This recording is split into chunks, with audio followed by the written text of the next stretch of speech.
नमस्कार शेतकरी मित्रांनो, राज्यातील शेतकऱ्यांसाठी आज सकाळच्या 50 मोठ्या बातम्या। पुनर्रचित हवामान फळपीक विमा योजनेत 2023-24 मरक-बहारामध्ये 6745 शेतकऱ्यांनी विमा घेतला होता। त्यापैकी 1042 शेतकरी या विमा योजनेस पात्र ठरले आहेत आणि या पात्र शेतकऱ्यांच्या खात्यावर नुकसानीपोटी 1,94,43,680 रुपये वर्ग करण्यात आले, अशी माहिती कृषी विभागाच्या अधिकाऱ्यांनी दिली। अपडेट आहे सांगली जिल्ह्यातील। बहरलेला कापूस, सोयाबीनची झाली माती। परभणी जिल्ह्यातील 3 लाख हेक्टरवरील पिके बांधित, 50 महसूल मंडळात अतिवृष्टी। परभणी जिल्ह्यात ओला दुष्काळ जाहीर करा, ठाकरे गटांची मागणी। खासदार संजय जाधव यांची राज्यपालांकडे मागणी। मागील 2 दिवसांपासून राज्यात बहुतांश भागात पावसाने दाणादाण उडवली आहे। नदी ओढे भरून वाहत आहेत। काही ठिकाणी पूर परिस्थिती निर्माण झाली। यामध्ये शेती पिकांचं मोठ्या प्रमाणात नुकसान झालं आहे। सोयाबीन, कापूस, मूग, उडीद, तूर फळ पिकांना मोठा फटका बसला, त्यामुळे शेतकरी चिंतातूर झाले आहेत। पिकांचं नुकसान झालं तर पीक विम्याचं कवच आहे।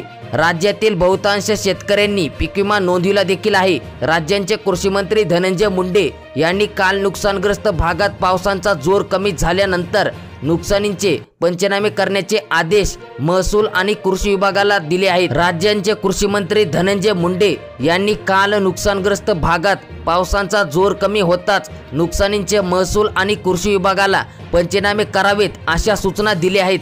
त्यासोबतच शेतकऱ्यांनी पंतप्रधान पीक विमा योजनेत पिकांचा विमा भरलेला आहे अशा सर्व शेतकऱ्यांनी पीक विमा कंपन्यांना पीक नुकसानीचे पूर्वसूचना निर्धारित वेळेत पूर्ण करण्याचे आवाहन केलं आहे। म्हणजेच की 72 तासाच्या आत शेतकऱ्यांना नुकसानीच्या पूर्वसूचना कंपनीला द्याव्या लागणार आहेत। सांगली जिल्ह्यात 21,000 हेक्टरवरील पिकांचे मोठ्या प्रमाणात नुकसान, पंचनामे करण्याचे जिल्हाधिकाऱ्यांकडून आदेश। पोलीस पाटलांचे थकलेले मानधन मिळवण्याचा मार्ग आता मोकळा। 4 महिन्यांच्या मानधनापोटी 21.73 कोटींचा निधी प्राप्त। नगर जिल्ह्यातील 12 मंडळात जोरदार पाऊस, शेतकऱ्यांच्या पिकांचे नुकसान 72 तासाच्या आत पंचनामे करून घ्यावेत।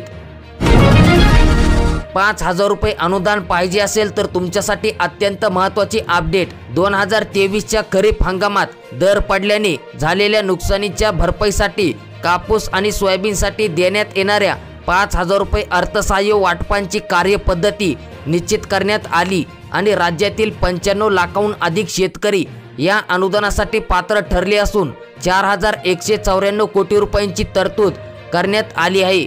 मागील वर्षी कापूस आणि सोयाबीनच्या दरात घसरण झाल्याने शेतकऱ्यांचे मोठे नुकसान झाले होते आणि या शेतकऱ्यांना दिलासा देण्यासाठी 2 हेक्टरच्या मर्यादित 5,000 रुपये अर्थसहाय्य देण्याची घोषणा राज्य सरकारने केली होती। आणि या योजनेअंतर्गत शेतकऱ्यांसाठी आजची सर्वात मोठी बातमी म्हणजेच की शेतकऱ्यांच्या नावाची करणार पडताळणी आणि ती कशी होणार। तर शेतकरी मित्रांनो, महाआयटीने ई-पीक पाहणी पोर्टलवरील संबंधित शेतकऱ्यांचे नाव आणि आधारप्रमाणे जुळवणी करणार आहेत आणि तसेच ई-केवायसी झालेले लाभार्थी निश्चितसाठी आधार क्रमांक, PM किसान, नमो शेतकरी डेटाशी जुळून अन्य अर्जांची ई-केवायसी करणे गरजेचे आहे। या योजनेतील एखादा शेतकरी किंवा खातेधारकांकडे सोयाबीनचे 2 आणि कापसांचे 2 असे 4 हेक्टर क्षेत्र असेल तर प्रति पीक 2 हेक्टरच्या मर्यादित 5,000 रुपयांनुसार 20,000 रुपये अनुदान त्या शेतकऱ्यांना देण्यात येतील।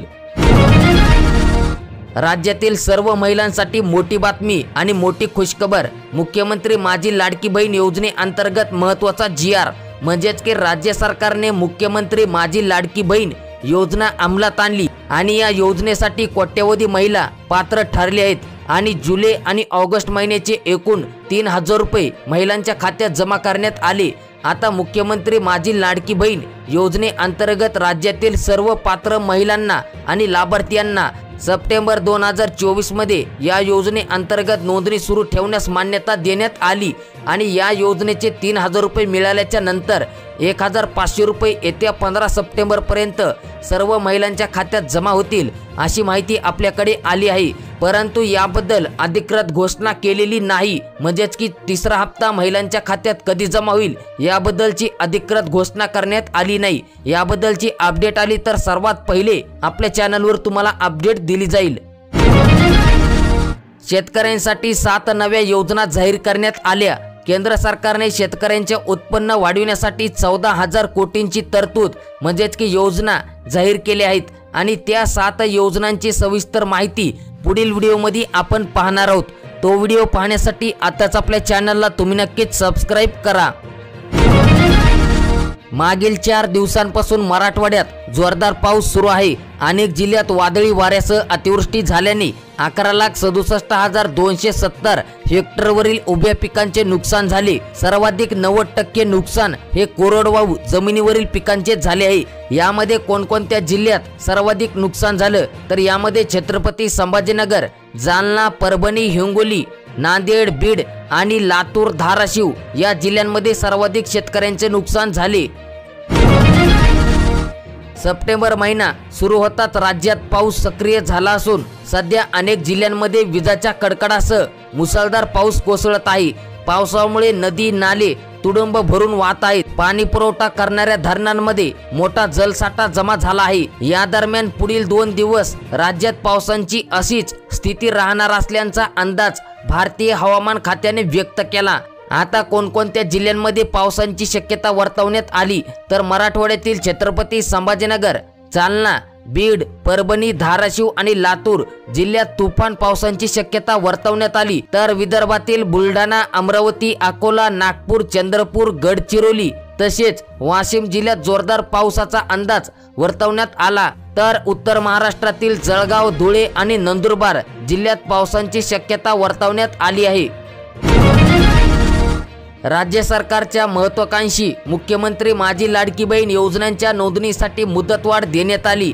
त्यानुसार या योजनेचा लाभ घेण्यासाठी पात्र महिलांना आता 30 सप्टेंबरपर्यंत अर्ज करता येतील। जिल्हाधिकाऱ्यांची बाधित गावांना भेट। जळगाव जिल्ह्यातील अपडेट। जळगाव जिल्ह्यातील वाघूर नदीला पूर आला आहे।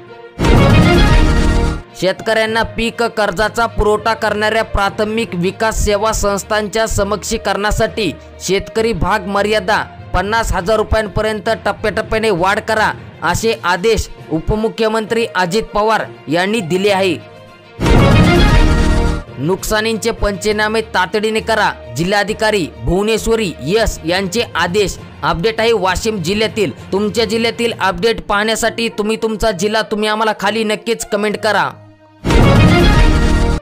अतिवृष्टी बाधित भागांचे पंचनामे करताना योग्य समन्वय राखून अचूक माहिती भरावी। तसेच जिल्ह्यातील पशुधन, शेती पिकांच्या नुकसानींचे पंचनामे तसेच रस्ते आणि पुलासह वीज, पिण्याचे पाणी पुरवठा आदी मूलभूत सोयी सुविधा पुढील 2 दिवसात सुरळीत करण्याचे प्रयत्न करावेत असे निर्देश देण्यात आले आहे।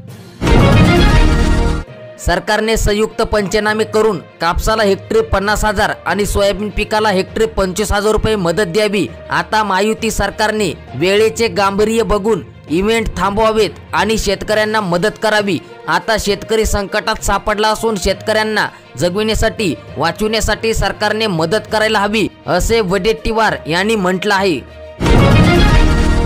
शेतकऱ्यांसाठी आजची मोठी खुशखबर। कापूस सोयाबीन उत्पादक शेतकऱ्यांना 10 सप्टेंबर पासून केले जाणार अर्थसहाय्य वाटप। राज्यात अतिवृष्टीमुळे मोठे नुकसान झाले तर जाणून घेऊयात कोणकोणत्या जिल्ह्यांमध्ये अतिवृष्टीमुळे नुकसान झाले तर यामध्ये बुलढाणा, चंद्रपूर, गडचिरोली, वर्धा, हिंगोली, परभणी, कोल्हापूर, अमरावती, बुलढाणा त्यासोबतच नांदेड, बीड, लातूर, धाराशिव, अहमदनगर, वाशिम, जळगाव या जिल्ह्यांमध्ये अतिवृष्टीमुळे शेतकऱ्यांचे मोठ्या प्रमाणात नुकसान झाले। आता तुमच्या जिल्ह्यात नुकसान झालं असेल आणि तुमचा जिल्हा यामध्ये नसेल तर तुम्ही तुमचा जिल्हा आम्हाला खाली नक्कीच कमेंट करून कळवा। गेल्या आठवड्याभरापासून कांद्यांची आवक कमी झाली। बाहेरील राज्यातून मागणी वाढल्याने भावातही वाढ होत आहे। अहमदनगर येथील कृषी उत्पन्न बाजार समित्यांमध्ये चांगल्या प्रतीच्या गावरान कांद्याला जास्तीत जास्त 44 रुपये किलो प्रमाणे भाव मिळाला आहे। पंतप्रधान नरेंद्र मोदी यांनी जून महिन्यात वाराणसी येथून पीएम किसान सन्मान निधीचा 17वा हप्ता जाहीर केला होता। तेव्हा केंद्र सरकारने 17व्या हप्त्यांसाठी 20,000 कोटीहून अधिक रक्कम खर्च केली होती। त्याचवेळी 9 कोटीहून अधिक शेतकऱ्यांनी पीएम किसान सन्मान निधी योजनेचा लाभ घेतला होता। पंतप्रधान किसान सन्मान निधी योजनेच्या 18व्या हप्त्यांच्या प्रतीक्षेत असलेल्या शेतकऱ्यांसाठी आनंदाची बातमी आहे। आता 18व्या हप्त्यांसाठी त्यांना म्हणजेच की शेतकऱ्यांना जास्त वाट पाहावी लागणार नाही। केंद्र सरकार ऑक्टोबर महिन्यात 18व्या हप्ता जारी करू शकते असे सांगितले जात आहे। मात्र ज्या शेतकऱ्यांनी ई-केवायसी पूर्ण केली आहे त्यांनाच या योजनेचा लाभ मिळणार आहे। तुम्ही अद्याप ई-केवायसी प्रक्रिया पूर्ण केली नसल्यास तुम्हाला 18व्या हप्त्यांपासून वंचित राहावे लागणार आहे। त्यामुळे लवकरात लवकर आपले सेवा केंद्रावर जाऊन तुम्ही ई-केवायसी पूर्ण करा। त्यानंतर तुमच्या खात्यात 2,000 रुपये तात्काळ जमा होतील। लातूर जिल्ह्यात मुसळधार पावसामुळे पिकांचे मोठ्या प्रमाणात नुकसान आणि नुकसानीचे पंचनामे करण्याचे दिले आहेत आदेश। आज विदर्भ मराठवाड्यात पुन्हा मुसळधार पावसाची शक्यता वर्तवण्यात आली। शेतकऱ्यांनी आणि नागरिकांनी सावध राहण्याची गरज